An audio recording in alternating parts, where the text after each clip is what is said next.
అందరికీ నమస్కారం. ఈరోజు మనం ఒక మామూలు పుస్తకం గురించి కాదు, జీవితాన్ని మార్చే ఒక పవర్ఫుల్ టూల్ గురించి తెలుసుకోబోతున్నాం. దాని పేరే నెపోలియన్ హిల్ రాసిన థింక్ అండ్ గ్రో రిచ్. ఊహించండి, ఒక వ్యక్తి 20 ఏళ్లపాటు ప్రపంచంలోనే అత్యంత సక్సెస్ఫుల్ వ్యక్తుల్ని కలిసి వాళ్ల సక్సెస్ వెనకున్న సీక్రెట్స్ ఏంటో కనిపెట్టాడు. ఆ రహస్యాలన్నీ ఈ ఒక్క పుస్తకంలో ఉన్నాయి. ఈ పుస్తకం మొత్తానికి గుండెకాయలాంటిది ఈ ఒక్క మాట.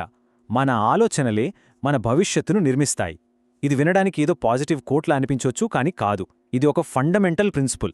అసలు మన ఆలోచనలు మన రియాలిటీని ఎలా మలుస్తాయో అర్థం చేసుకోవడమే మన ఈ జర్నీలో ఫస్ట్ స్టెప్. సో ఇంకెందుకు ఆలస్యం, పదండి మొదలు పెడదాం. మనలో చాలామందికి ఈ అనుభవం ఉండే ఉంటుంది కదా. ఓ గోల్ పెట్టుకుంటాం, ఎంతో ఎగ్జైట్మెంట్తో స్టార్ట్ చేస్తాం, కానీ కొద్ది రోజులకే ఆ జోష్ అంతా పుస్. ఎందుకిలా జరుగుతోంది? ఆ మొదట్లో ఉన్న కిక్ ఎందుకు పోతుంది? దీనికి సమాధానం బయటెక్కడా లేదు, మన ఆలోచన విధానంలోనే ఉంది. మన సక్సెస్కి అసలైన శత్రువు బయటెవరో కాదు, మన మైండే. అవును, మన సొంత మనసే. అందుకే మన జర్నీ కూడా మన ఆలోచనలతోనే మొదలవ్వాలి. ఇంతకీ ఏంటా మొదటడుగు? చూద్దాం రండి. నెపోలియన్ హిల్ ఏం చెప్తారంటే, ఏదైనా పెద్ద సక్సెస్ స్టోరీ వెనక ఉండేది మామూలు కోరిక కాదట. అది ఒక బర్నింగ్ డిజైర్, అంటే తెలుగులో చెప్పాలంటే దహించే కోరిక. ఆ కోరిక ఎలా ఉండాలంటే, దాన్ని సాధించేదాకా మనల్ని నిద్రపోనివ్వకూడదు. ఒక రకమైన పిచ్చి అనమాట. అదే మన జర్నీకి కావాల్సిన అసలైన ఫ్యూయల్. ఇక్కడ చూడండి, తేడా చాలా క్లియర్గా ఉంది. నా దగ్గర డబ్బుంటే బాగుండు అనుకోవటం జస్ట్ ఒక కోరిక. కానీ నేను ధనవంతుణ్ణి అవ్వాల్సిందే, దానికోసం ఏదైనా చేస్తాను అని అనుకోవడమే ఆ బర్నింగ్ డిజైర్. సింపుల్గా చెప్పాలంటే, బాగా ఆకలేసిన వాడికి అన్నం దొరికేదాకా ఉండే ఆరాటంలాంటిది. అదే మనల్ని పరిగెత్తిస్తుంది. సరే, కోరికైతే బలంగానే ఉంది, కానీ అసలు ఫైట్ ఇక్కడే మొదలవుతుంది, మన మైండ్తోనే. మనలో ఉండే డౌట్స్, భయాలు మనల్ని వెనక్కి లాగుతూనే ఉంటాయి. వాటిని ఎలా గెలవాలి చూద్దాం. నిజం చెప్పాలంటే, మనల్ని ఆపేది మన చుట్టూ ఉన్న పరిస్థితులు కాదు, అదంతా మన భ్రమ. మనల్ని నిజంగా కట్టిపడేసేది మన మైండ్లో వచ్చే ఆ ఒక్క చిన్న ఆలోచన, నేను చెయ్యలేను. అంతే. ఆ ఒక్క సంఖ్యలను మనం బ్రేక్ చేయగలిగితే చాలు. నేను చెయ్యలేను బదులు నేను దీన్ని ఎలా చేయగలను అని ఒక్కసారి మనల్ని మనం అడుక్కుంటే, అప్పుడు చూడండి మన బ్రెయిన్ ఎలా పనిచేస్తుందో. అదే దారులు వెతకడం మొదలుపెడుతుంది. సో ఈ మైండ్ గేమ్లో గెలవడానికి మన దగ్గర ఒక ఇన్నర్ టూల్ కిట్ ఉంది. అందులో 3 పవర్ఫుల్ టూల్సున్నాయి. 1 ఫేత్, అంటే నమ్మకం. 2 ఆటో సజెషన్, అంటే మనకు మనమే చెప్పుకోవడం. 3 ఇమాజినేషన్, అంటే కల్పన. ఈ 3 కలిసి ఒక మ్యాజిక్ చేస్తాయి.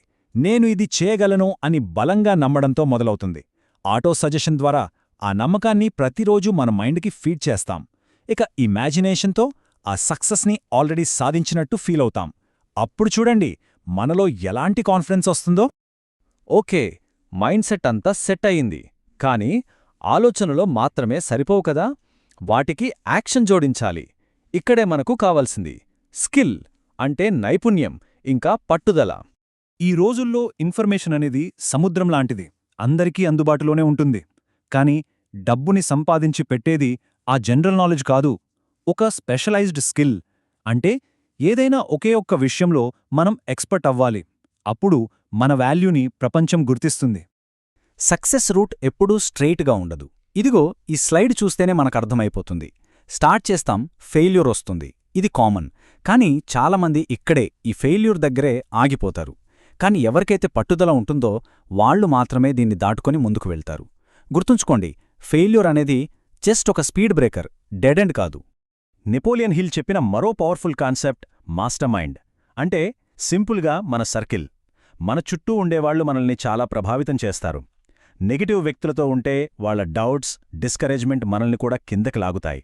అదే పాజిటివ్ మైండ్ సెట్ ఉన్న వాళ్లతో, గ్రోత్ గురించి ఆలోచించే వాళ్లతో ఉంటే వాళ్ల ఎనర్జీ మనకు బూస్ట్ ఇస్తుంది. మన సర్కిలే మన ఫ్యూచర్ని డిసైడ్ చేస్తుంది. జాగ్రత్త. ఇప్పటిదాకా మనం చెప్పుకున్న ఈ ప్రిన్సిపల్స్ అన్నింటినీ ఫాలో అయితే మనం ఫైనల్గా చేరుకునే డెస్టినేషన్ ఏంటో తెలుసా? అది కేవలం డబ్బు కాదు, అంతకంటే చాలా గొప్పది. అదే రిచ్ మైండ్ సెట్. ఈ పుస్తకం మనకు చెప్పే అసలైన నిజం ఇదే. రిచ్ అవడమంటే బ్యాంక్ బ్యాలెన్స్ పెంచుకోవడం కాదు, అది మన థింకింగ్, మన డిసిప్లిన్, మన హ్యాబిట్స్. ఎప్పుడైతే మనం మన ఆలోచనల్ని కంట్రోల్ చేయగలుగుతామో మన లైఫ్ని మనమే కంట్రోల్ చేయగలుగుతాం. ఆ బ్యాంక్ బ్యాలెన్స్ అనేది జస్ట్ ఒక బై ప్రాడక్ట్ అంతే. సో ఇప్పుడొక ప్రశ్న మనందరి కోసం. ఇవన్నీ విన్నాక ఇకపై మన ఆలోచనా విధానం ఎలా ఉండబోతోంది? ఎందుకంటే మార్పు అనేది కేవలం వింటే రాదు, ఆచరణలో పెట్టినప్పుడే మొదలవుతుంది.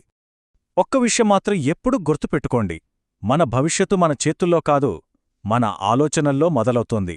సో గొప్పగా ఆలోచించండి, పట్టుదలగా పనిచేయండి. విజయాన్ని మన సొంతం చేసుకుందాం.